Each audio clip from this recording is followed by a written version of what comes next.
Hello everybody, welcome back to the House of Tarot. It's Alex here, the House Witch.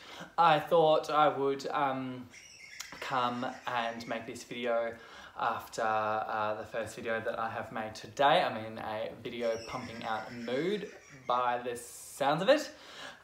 So I mentioned in my last video about, Book of Shadows Blues or Grimoire Grief, that I would do a video to show you guys how I would go about kind of incorporating a new book into my craft.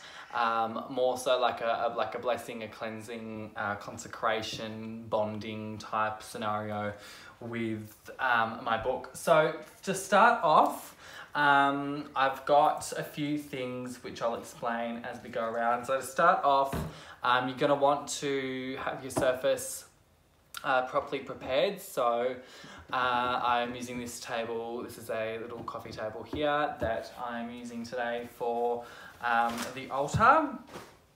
So I've got Florida water here.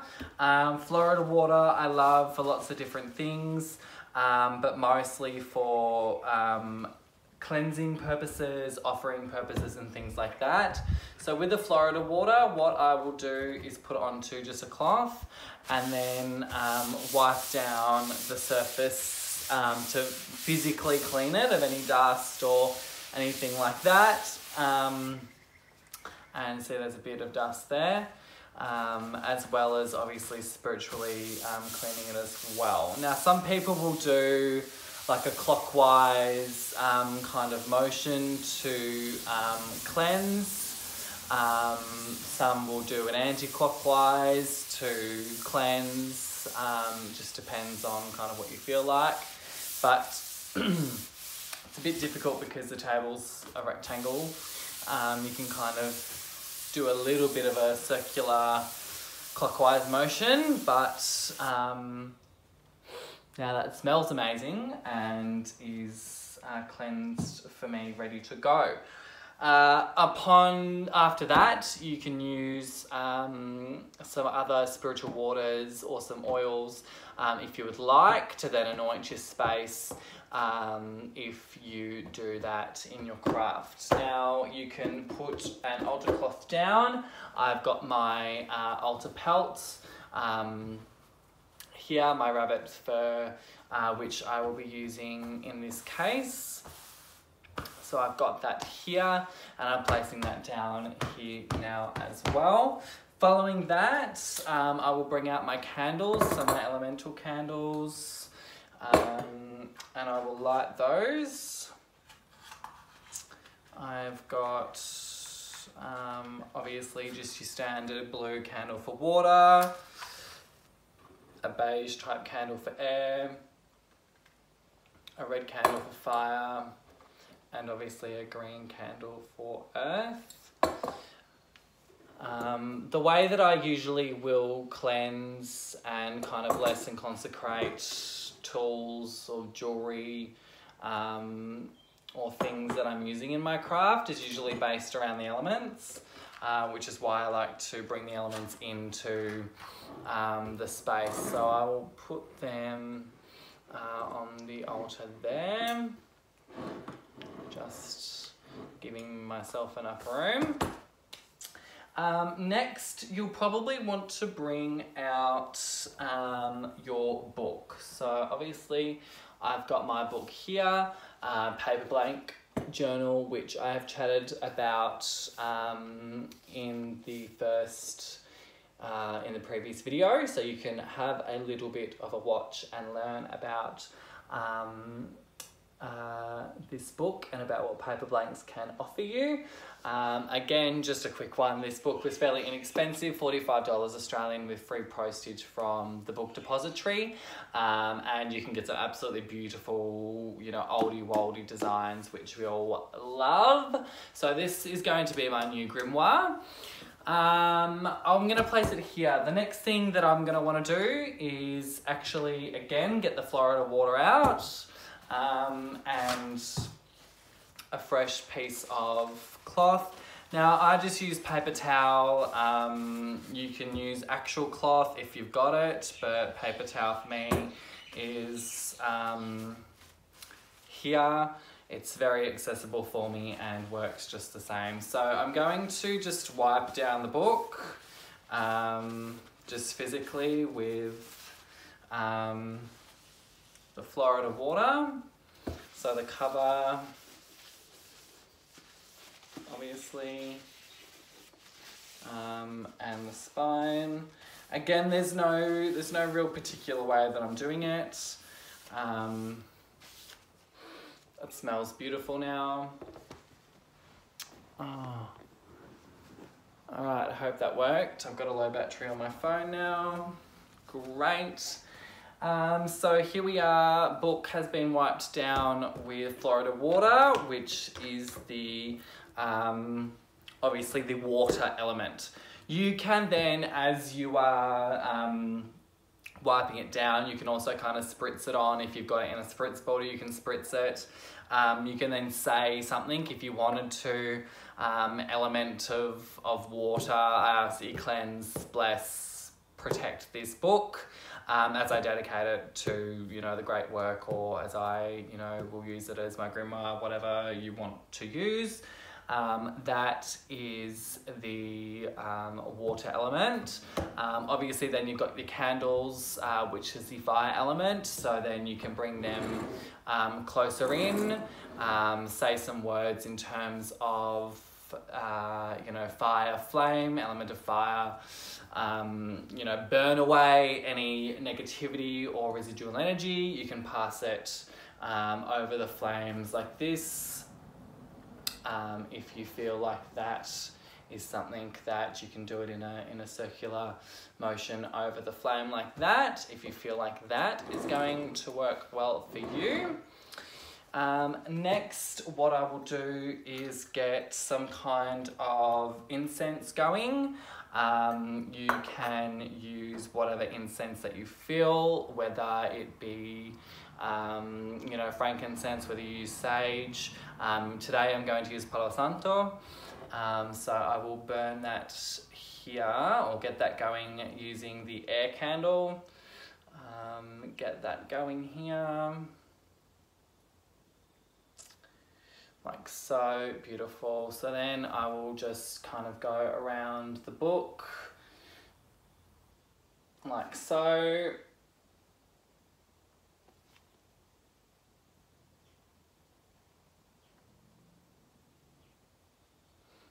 Then pop it in my cauldron here, which acts as a little bit of like a sensor. Open up the pages if you want to, get all the smoke up in the pages, which is good.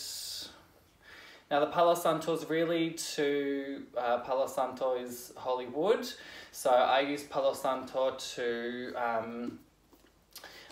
cleanse in a way, but mostly to kind of open the way for sacredness. So Palo Santo for me is more so a consecration type of incense for me. If I was going to you know, properly cleanse or even exercise the book, I'd use more so frankincense for that. Next, what I want to do is bring some crystals. So I've got some crystals which will be the earth element. I'm going to kind of grid with the crystals. So I've got some, I've got here some clear quartz. I've got some amethyst. I particularly enjoy clear quartz and amethyst.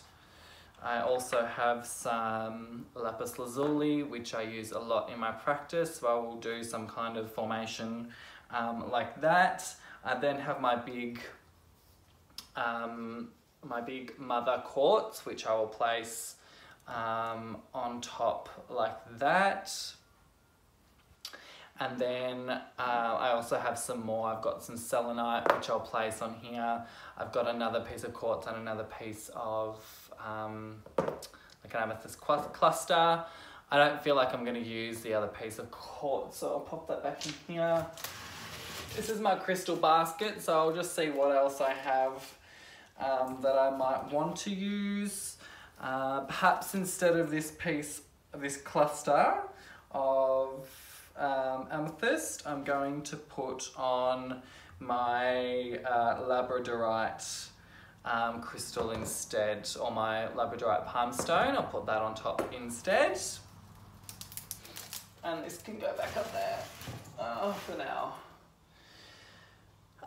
Then what you can do is you can activate this in whatever way that you like, whether it be some kind of prayer or activation spell, whatever it may be. So you can activate that such as this.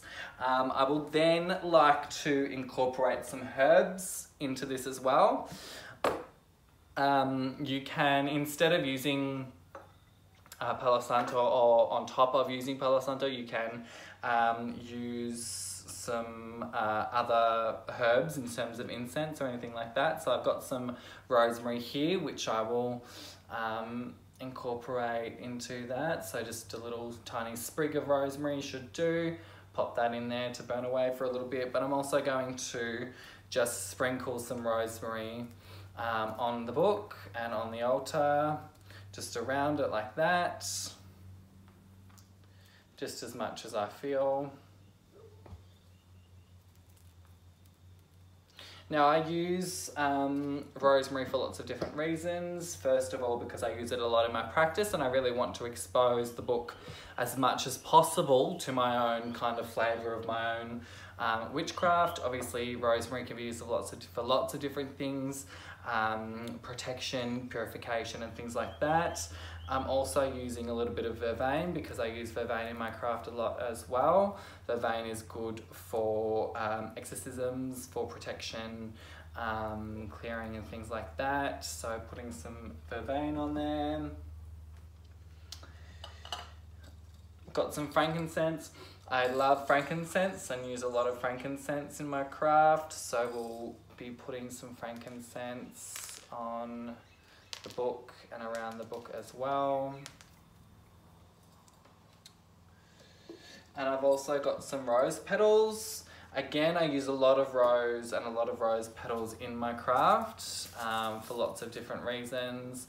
I obviously want, you know, some loving energies brought into the book.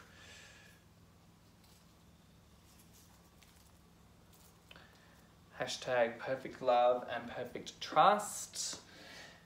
Also, what I need is salt. So I haven't got salt yet. I will do that. Let me get the salt.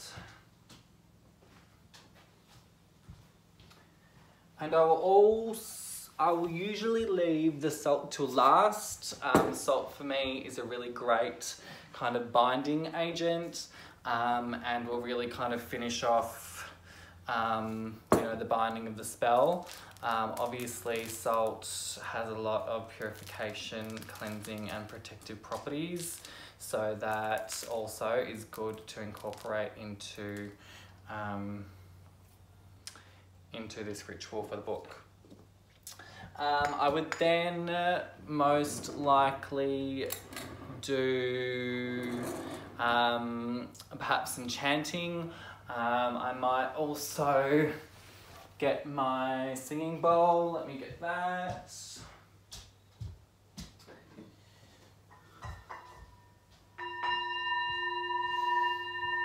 Oh, so I might use the singing bowl.